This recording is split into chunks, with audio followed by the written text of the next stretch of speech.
En este tiempo de dificultad, quiero decirte que en realidad nosotros tenemos que estar buscando algo donde agarrarnos, donde sentirnos fuertes, donde sentirnos estables, donde tener una esperanza del futuro. Y yo no sé si tú eres igual que yo soy de las personas que me hago muchas preguntas, muchas preguntas, especialmente en este tiempo. Bueno, by the way, quiero darte las gracias por tomar este tiempo, sentarte ahí en la sala, no sé, puedes estar en una oficina, puedes estar en algún lugar hoy domingo. Muchos van a estar buscando en el internet y en diferentes medios, pero les doy la bienvenida a cada uno de ustedes. Y para mí es un placer, es una honra llegar a tu casa, llegar a tu vida a través de una palabra que me está impactando a mí y ha transformado mi corazón y ha alineado mi pensamiento. O sea, me ha dado perspectiva, me ha dado sentido de futuro. Por eso no me quedo con ella, la quiero compartir contigo. Quiero que tú recibas esto que es tan importante. Y el tema que vamos a estar hablando es parte de esa pregunta. O sea, ¿cómo puedo mirar el futuro sin temor? Eh, Eso es una de las cosas que está pasando mucho en este tiempo. El temor, el miedo, la histeria, el pánico. Y esto me trae una historia. Es una historia graciosa y la voy a compartir entre ustedes y yo, porque tiene que ver con experiencia con mi esposa, con mi amada Ana.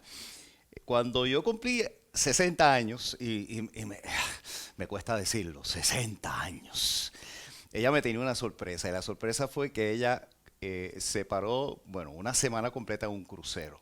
Eso fue era uno de mis sueños. Ella conocía que yo quería irme de crucero. Y cuando cumplí los 60, se confabularon ella y algunos miembros de la iglesia y me llevaron de sorpresa al barco. La cosa es que me creó una crisis porque yo tenía tanto trabajo que hacer esa semana. Imagínense, una semana. Yo pensaba que iba a ser unos días. Bueno, le voy a hacer la historia que pasó. Ustedes saben que en los cruceros se compran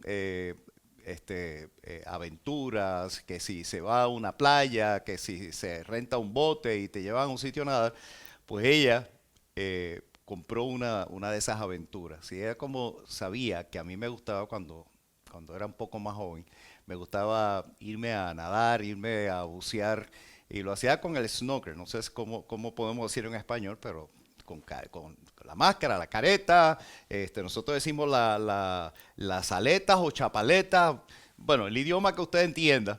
Entonces yo estaba sumamente emocionado, nos montamos en el bote y se fueron hacia una bahía ahí, en un área preciosa, un agua verde, y ahí nos dieron todas las instrucciones, nos dieron el equipo y nos dijeron, bueno, es importante que cuando ustedes se salgan del bote, ¿ok?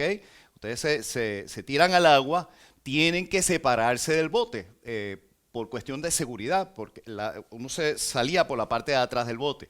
Entonces, va a haber una persona allá en el centro con una de estas boyas, una de estas globos grandes que se ponen en el centro, y la persona va a tener unos salvavidas y si alguien se cansa o siente que no puede aguantar, no venga hacia el bote porque es peligroso, es contra la seguridad, porque el bote, pues ustedes saben, tiene los motores en la parte de atrás. La cosa es que nos dijeron que no nos podíamos acercar. Entonces nos estábamos poniendo, nos dieron todo el equipo, las caretas, no era con el de oxígeno, simplemente caretas, snorkel, las aletas o las chapaletas. Y entonces yo estoy ahí todo, ustedes saben, este hombre macho, aquel joven que ella conoció cuando yo tenía 25 años y que me gustaba hacer todas esas cosas y me iba con mis amigos y a pescar, etcétera. Y entonces yo le digo a ella, ¿quieres un salvavidas? Me dice, no, no, claro que no. ¡Pum! Y se tiró.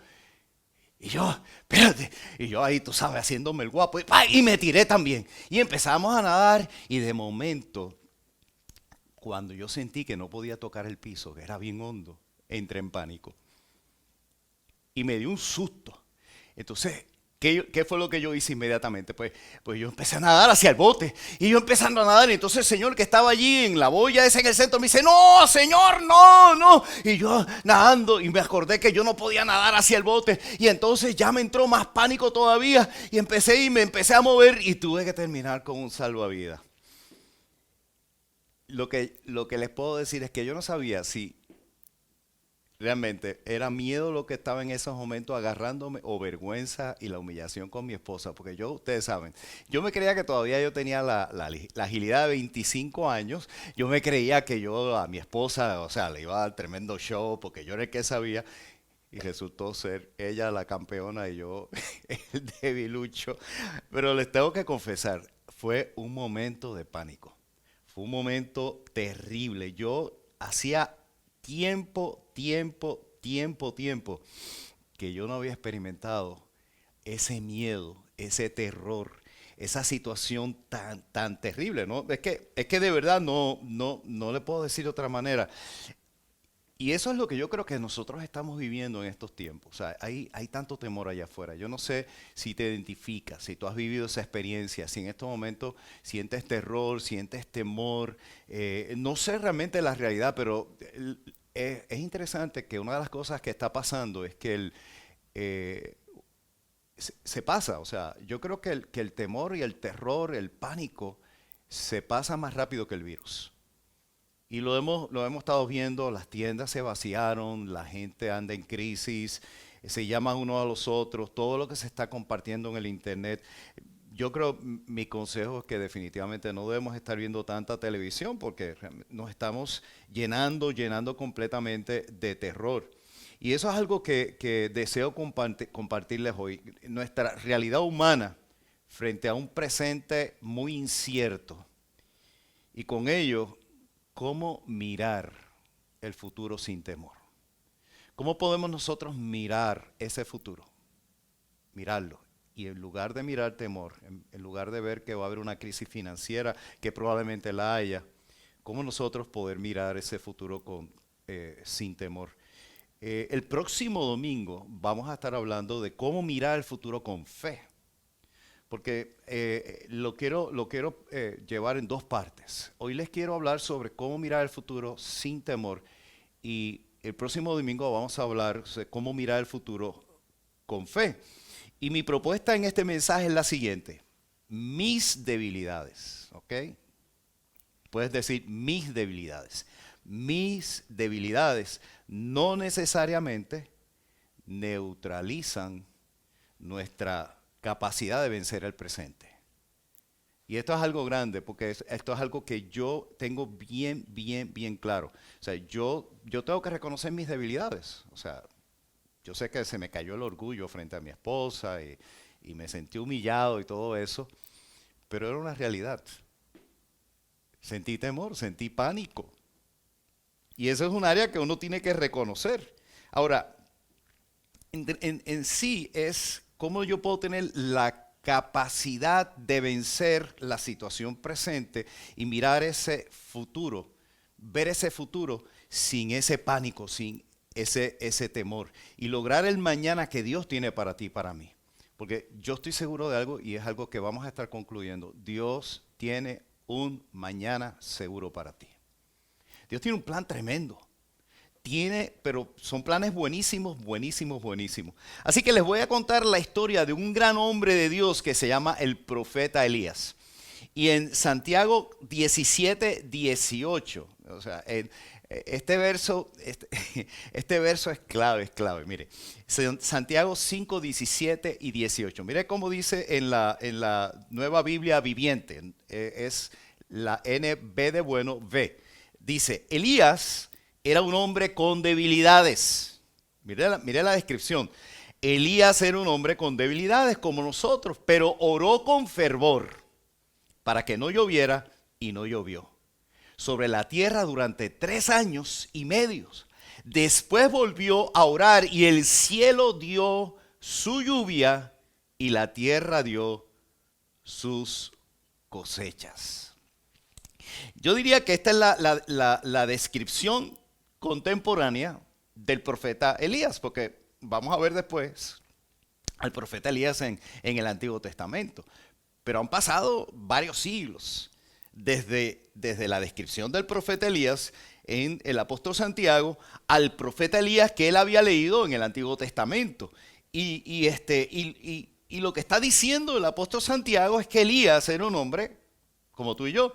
O sea, cuando digo un hombre, En el caso de él era un varón, pero si eres una mujer también te puedes identificar. O sea, vamos a decirlo así, era un ser humano como tú y yo, un hombre débil como tú y yo, que, que dice Santiago, mira, escucha bien lo que dice Santiago, que 2 veces oró y 2 veces cambió el mañana sobrenaturalmente. 2 veces oró y 2 veces cambió el mañana sobrenaturalmente. Entonces, ¿podemos en nuestras debilidades ver un futuro milagroso? Si usamos el ejemplo de Santiago, digo, el profeta Elías, que Santiago nos está diciendo, la contestación es que sí. Que no necesariamente una debilidad interviene o para la posibilidad de tener un mañana exitoso. Entonces, estudiando a este hombre entre hoy y el próximo domingo, vamos a ver la perfecta combinación que nos lleva a llevar a mirar el mañana con esperanza, a ver el mañana sin temor y a ver ese mañana con fe. Les invito a que entonces busquen en Primera de Reyes capítulo 19. Ahí es que vamos a estar, ¿ok? Ahí vamos a ver una historia sumamente interesante del profeta Elías. Nos vamos al primer verso, ¿ok? Y el primer verso dice, cuando Ahab le contó a Jezabel todo lo que Elías había hecho y cómo había degollado a los profetas de Baal, Jezabel mandó un mensajero a Elías a que le dijera, que los dioses me castiguen y más aún, si mañana a esta misma hora no te he cortado la cabeza como lo hiciste tú con los profetas de Baal. Wow. Wow. Miren, le voy a hablar un poquito de contexto para aquellos que quizás alguna vez no han escuchado quién es el profeta Elías. El profeta Elías es realmente un profeta sumamente reconocido en el pueblo de Israel y en la historia del pueblo de Israel. Para tanto los judíos o los israelitas como también para la iglesia cristiana, seguidores de Jesús. Porque el profeta Elías vino a ser como un héroe. Vino a ser como ese instrumento de Dios que cambió la historia del pueblo de Israel de un paganismo exagerado, extraordinario, de un pueblo llamado el pueblo de Dios, ¿ok? Porque no estamos hablando de cualquier pueblo, estamos hablando del pueblo cuyo Dios en aquel tiempo era Yahvé o Jehová de los ejércitos. El pueblo que escogió Dios se convirtió en un pueblo sumamente idólatra. O sea, estaban adorando dioses paganos. Y es en ese panorama que llega el profeta Elías. Ahí está el profeta Elías. Y creo que son unos 300 sacerdotes. Y hay como una especie de duelo, es como un reto. A ver, ¿quién es el verdadero Dios? ¿Quién es el verdadero Dios? Una demostración de poder, vamos a llamarlo así. Entonces, el profeta Elías le dijo a todos esos sacerdotes de Baal, que era el dios pagano que ellos adoraban, ok, ustedes hagan un altar y oren a su Dios y pídanle que él descienda a fuego. Y allá empezaron a hacer un montón de rituales y a cortarse la carne, a sacarse sangre y nada pasó. Y el profeta Elías empezó a reírse, a mofarse de ellos porque estaban adorando un Dios que realmente no existía. Entonces cuando le tocó el momento al profeta Elías, dice que él pidió que hicieran una zanja donde tuviese la capacidad de 12 litros de agua. Mandó a poner la víctima, o sea, el animal, el cordero, allí en el centro, con unas piedras, y pidió que echaran agua y agua y agua y agua y agua y más agua y mojaran completamente el animal que iba a ser el holocausto o el sacrificio. Entonces él oró. Y dice que en el momento que él oró, descendió fuego del cielo y quemó, no solamente quemó el animal, sino que también quemó la piedra, la tierra y se secó todo el agua. Imagínense, cuando el pueblo vio eso, la manifestación de Dios, el poder de Dios en medio de un reto de quién era el verdadero Dios, entonces mataron a todos los sacerdotes.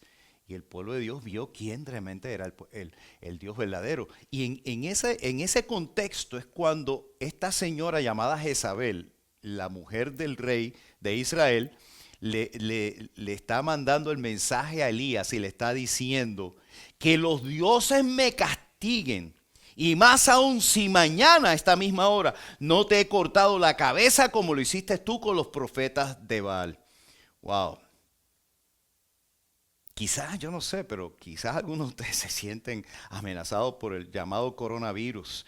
Quizás están escuchando esa voz del coronavirus. O sea, el coronavirus obviamente no habla, pero cuando uno entra en temor, entra en pánico, uno escucha tantas voces y tantas cosas. Y puede ser que estás escuchando una voz que te diga que te vas a morir del coronavirus y que te vas a infectar y que tu familia se va a infectar. Y en medio de la crisis muchas veces estamos escuchando las voces incorrectas. Y el profeta Elías escuchó. Y miren la reacción de este profeta. Al verse en peligro, Elías huyó para ponerse a salvo. Y aquí me identifico yo, porque cuando yo estuve en ese momento que me dio el pánico, que yo me sentí que yo no podía tocar y me dio como miren, es una sensación terrible. A mí me dio como una cosa por dentro y entonces empezó a faltarme el aire. No porque estaba metido en el agua, sino porque el mismo pánico que me dio empezó a darme la ansiedad que trae como una reacción, la falta de aire. Entonces la desesperación, que así es como la gente se ahoga, la desesperación es salir moviéndose y me empecé a mover en la dirección incorrecta. Si ya me habían dicho que no me podía mover hacia el bote y yo nadando hacia el bote y el bote alejándose y yo nadando hacia el bote y el bote alejándose y aquel señor diciéndome ¿para dónde va, señor? ¿Para dónde? No, fue un desastre, fue un desastre. Tengo que decir que me estoy confesando. Por favor, no me tiren tomates, ¿ok? Porque usted puede decir, pastor, pero por favor, ¿cómo es que usted dejó a su esposa allá y se puso a salvarse usted mismo? Bueno, mi confesión es eso, es que en verdad, cuando a veces tomamos acciones, decisiones basadas en el temor, son decisiones incorrectas y nos movemos en la dirección incorrecta. Y eso es lo que estaba pasando con el profeta Elías. Estaba moviéndose en la dirección incorrecta porque entró en pavor cuando dejó que la voz de Jezabel entrara a su alma. Y así es como nosotros actuamos muchas veces cuando estamos escuchando constantemente la noticia. Nosotros dejamos que esa voz del coronavirus que no está hablando, pero hay muchas bocas allá afuera que están hablando como si fuese el coronavirus hablando, le dejamos que penetre en nuestra alma. Así que tuve que perder el orgullo frente a mi esposa. Ella no era el súper. Ella yo sigo siendo su súper. Ustedes le pueden preguntar a ella. Ella me entiende mis debilidades y me ama tal como soy. Bueno, dice, se fue, ¿quién? El profeta Elías a Beerseba en la región de Judá y allí dejó a su criado, se internó en el desierto y después de caminar todo un día se sentó a descansar debajo de un enebro. Con deseos de morirse exclamó: Señor, ya no puedo más, quítame la vida, pues no soy mejor que mis antepasados. Se recostó entonces bajo la sombra del enebro y se quedó dormido. Más tarde, un ángel vino y lo despertó y le dijo: levántate y come. Cuando Elías se sentó, vio cerca de su cabecera un pan que se cocía sobre las brasas y una vasija con agua. Comió y bebió y se volvió a dormir. Pero el ángel del Señor volvió por segunda vez, lo despertó y le dijo: levántate y come, que todavía tienes un largo camino por recorrer. Wow. Yo no sé tú, pero esa es la forma como yo veo mi vida en estos momentos. O sea, hay que ir viendo más allá de lo que nuestros ojos ven.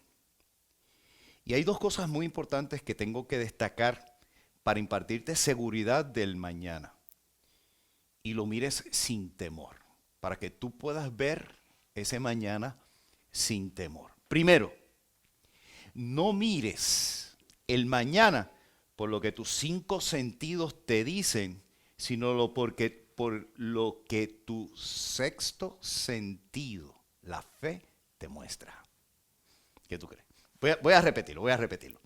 No mires el mañana por lo que tus 5 sentidos te dicen, sino por lo que tu sexto sentido, y me estoy refiriendo a la fe, te muestra. El apóstol Pablo en 2 Corintios 5:7 dijo, vivimos por fe y no por vista. Vivimos por fe y no por vista. Hay ángeles a nuestro servicio. Y por eso les dije, o sea, la perspectiva de la vida que yo tengo por fe es que hay ángeles. Hay ángeles, créelo. Créelo. 2 veces he tenido una visión de ángeles. Me acuerdo como ahora, hace muchos años, todavía no nos habíamos venido para Puerto Rico, perdón, para la Florida, estábamos viviendo en Puerto Rico. Y yo estaba con un amigo orando y estábamos en un balcón y esta casa era una casa que quedaba frente al mar abierto, un sitio precioso. Y estábamos los dos orando. Teníamos nuestras manos levantadas orando, clamando el nombre del Señor, adorando a Dios. Y en ese momento Dios nos dio una visión de un ángel gigante, gigante, los dos lo vimos, gigante poderoso. Fue la primera vez que yo vi ese ángel. Y lo interpretamos en ese momento como un ángel que Dios iba a mandar para acompañarme en el movimiento que yo iba a traer mi familia para acá, para el sur de la Florida. Como un ángel de protección que iba a estar con nosotros. La segunda ocasión que yo vi ese ángel fue en una iglesia en Miami. Fuimos a visitar a una hermana y amiga de nosotros que la conocíamos desde Puerto Rico y ella se había mudado también para el sur de la Florida y supimos que iba a aquella iglesia, ella nos invitó y fuimos y en el momento que estamos adorando al Señor se me descorrió un velo y yo veo ese ángel poderosísimo, gigante, aquel que yo había visto en aquel momento. Y el Señor me dijo, yo estoy contigo. No temas, porque toda tu vida que vas a estar haciendo aquí va a ser bajo la protección y por eso te muestro este ángel que te va a proteger. Miren, les aseguro que todas las veces que yo he estado en peligro, situaciones críticas, momentos muy difíciles, esa palabra y esa afirmación y esa realidad del mundo que yo no veo con mis 5 sentidos, pero sí lo veo por la fe. Y aunque Dios abre muchas veces los ojos y te quita el velo, tú puedes ver ese mundo espiritual, pero aunque tú no lo veas, esa es una realidad. En este tiempo en que nosotros estamos viviendo, es necesario que entiendas que así como el profeta Elías vio esos ángeles que le cocinaron, que le prepararon la comida, que estuvieron animándole, que le estaban dando dirección, así tú y yo también tenemos acceso a ángeles que el Señor ha enviado para protegernos y guardarnos. Por eso vivimos por fe y no por vista. Y hay un pasaje en Romanos 8:28 que dice, y sabemos, y este es el segundo punto, ¿ok? El segundo punto importante. Y sabemos que Dios hace que todas las cosas cooperen para el bien de quienes lo aman y son llamados según el propósito que Él tiene para ellos. Así que nuestro mañana, tu mañana lo define el propósito de Dios. Mi mañana lo define el propósito de Dios para mi vida y no el coronavirus. Repítelo conmigo. Nuestro mañana, mi mañana, lo define el propósito de Dios para mi vida y no el coronavirus. ¿Lo repetiste? Voy a decirlo de nuevo. Nuestro mañana lo define el propósito de Dios para mi vida y no el coronavirus. Amén. Las promesas de Dios o la promesa de Dios es que Él proveerá todo lo necesario para que tú puedas llegar a ese mañana que Dios tiene para ti. Verso 8, Elías comió y bebió y recuperó sus fuerzas y con aquella comida pudo caminar durante 40 días con sus noches hasta llegar a Horeb, el monte de Dios. Verso 9, buscó una cueva donde pasar la noche. O sea, se metió en autocuarentena. Interesante. O sea, no lo pusieron en cuarentena. Él se metió en una autocuarentena. O sea, él se encuevó, como decimos en Puerto Rico. Y allí el Señor le dijo, ¿qué haces aquí, Elías? Yo pienso que lo que le está diciendo el Señor, en lugar de donde deberías de estar. Y Elías le respondió, es muy grande mi amor por ti, Señor, Dios de los ejércitos. Miren, miren, él está diciendo una verdad, él amaba al Señor. Recuerden que a los que aman al Señor todas las cosas obran para bien. Y él está diciendo, yo te amo, yo te amo, Dios de los ejércitos, pero, entonces dice, los israelitas. Y aquí realmente es la manera como nosotros manejamos las excusas de nuestros temores y nuestras inseguridades. Los israelitas se han olvidado de tu pacto, han destruido tus altares, han matado a tus profetas y solo quedo yo. Entonces nosotros muchas veces en lugar de ser honestos con Dios y decirle, mira, estoy en la cueva porque tengo miedo. Tengo miedo. Tengo miedo. O sea, yo sé que en el momento que yo estaba nadando con la lancha, yo creo que a mí me tomó tiempo decirle a mi esposa, es que me dio pánico, me dio miedo. Lo que dije, no, es que me sentí que me faltó el aire, pero después le tuve que confesar, mira, es que estaba paniqueado, decimos en puertorriqueño. Estaba lleno de pánico. Hay que ser honesto. Hay que ser honesto, hay que ser humilde. En cambio, muchas veces nos vestimos de piedad y empezamos a delegar responsabilidad y empezamos a hacer juicio. Miren, no es tiempo, este momento no es tiempo de hacer juicio ni de condenar. La iglesia no debe estar tomando ese papel. Entonces él dice, pero me andan buscando para quitarme la vida. Y esta era la verdadera razón por la cual se metió en la cueva. Él tenía miedo de que lo mataran, punto. Él tenía miedo de morir. Y yo no sé si tú te sientes como que el virus te anda buscando para quitarte la vida. O sea, hay mucha gente que ya ha entrado como una especie de paranoia, en un sentido de persecución. Y voy al supermercado y me va a agarrar el virus. Miren, yo sé que hay que seguir toda una serie de acciones de protección, de limpiarnos las manos, de muchas cosas que nos han aconsejado, toda una dirección importante porque hay que ser responsable. Pero o sea, no es tanto la acción, sino el corazón. Y esto lo llevo repitiendo mucho. No es tanto la acción, es el alma. Es lo que está dentro de nosotros, es cómo nosotros estamos reaccionando. Entonces, verso 11, el Señor le dijo, dos cosas. Sal de tu cueva y espérame en el monte delante de mí. Aquí están las instrucciones que Dios nos da o nos está dando para este tiempo tan difícil. Número 1 te dice, sal de tu cueva. Obviamente no de tu casa, perdona, no me vayas, espérate. Pastor nos mandó a salir de la casa, que ya vamos. No. Estoy hablando de forma figurativa, ¿ok? Tu cueva representa esa fortaleza que tú has creado. Es nuestro mundo centralizado en nosotros mismos. Las fortalezas que hemos construido toda nuestra vida y que de momento esta crisis nos hace sentir inseguros porque todo lo que hemos construido para protegernos como que ya no nos protege tanto. Y nos hemos cerrado tanto en nosotros, en este mundo, compramos el medio supermercado de papel inodoro y todos los antibacteriales y hemos hecho tantas cosas, pero es más un sentido de encuevarnos, de aislarnos, de tratar de protegernos de la forma incorrecta. Las cuevas representan los movimientos incorrectos para protegernos.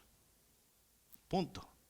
Cuando huimos de lo que nos amenaza, pero nos dirigimos en la dirección contraria, como yo me sentí en pánico y en vez de dirigirme a donde me habían dicho que debería dirigirme, que estaba el Señor allí con su lugar para uno agarrarse y mantenerse bien y con el salvavidas, yo fui para el lugar contrario.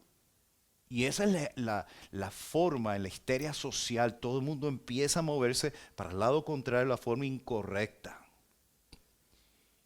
Y el Señor le dice, lo segundo que le dice, espérame en el monte, delante de mí. ¿Qué le está diciendo el Señor? Sal de ese encierro y ven a mí. Es simple. Miren qué sencillo y qué simple y qué práctico. Para tú poder encontrarte con Dios, tienes que salir de tu cueva. Tienes que salir de tu encierre, tienes que salir de tu autorrazonamiento, de tu mundo interno y vea dónde está la provisión. Porque Dios es la fuente. Dios es la provisión espiritual, emocional y física. En este tiempo tan importante, tú necesitas regresar a Dios. Es el momento cuando en verdad, en ese monte, te puedes encontrar con Jesucristo. Y es la invitación que yo te quiero hacer ahora. ¿Cómo enfrentar ese mañana sin miedo? Yo te hago una invitación porque hay una sola persona que puede quitar el temor de tu corazón, el temor de mañana, el temor del futuro. Se llama Jesús. Él dijo que el que viene a mí yo no le echo fuera. Él dijo, yo soy la puerta, que por mí entrares serás salvo. Él dijo, yo soy el buen pastor su vida da por las ovejas.